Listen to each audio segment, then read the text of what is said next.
I still remember the weight of the silence before the slap. It wasn't rage. It was disgust.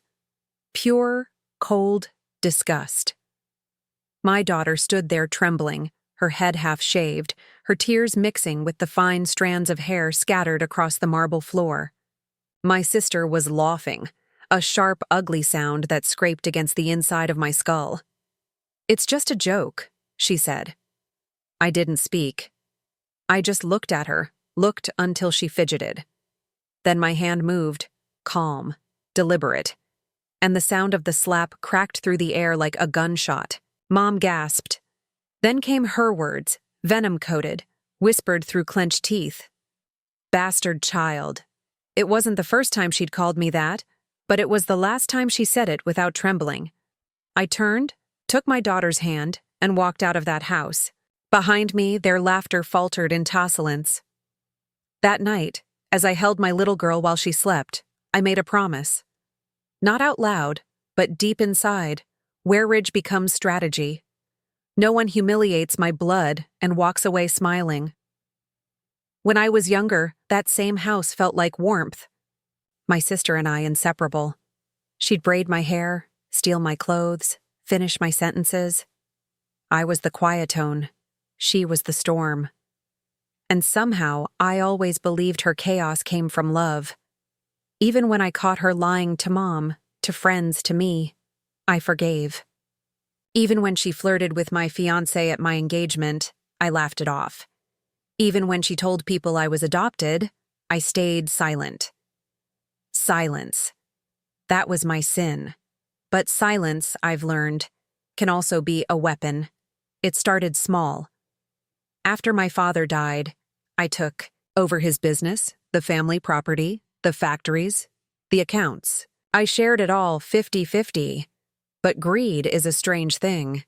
It never sleeps.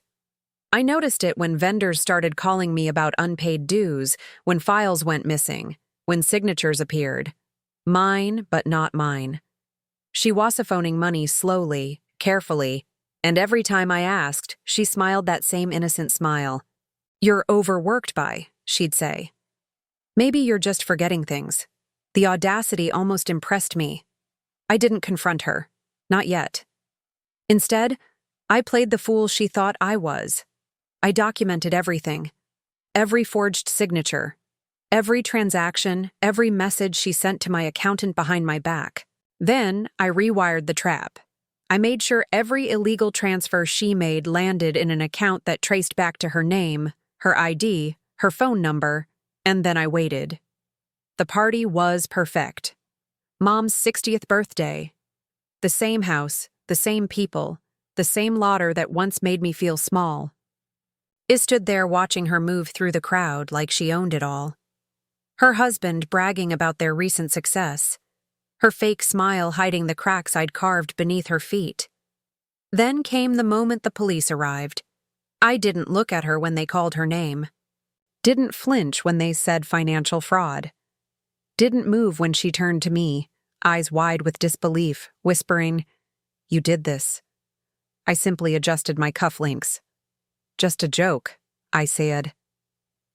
The next morning, Mom came to my house. No makeup, no arrogance, just an old woman trembling at my door.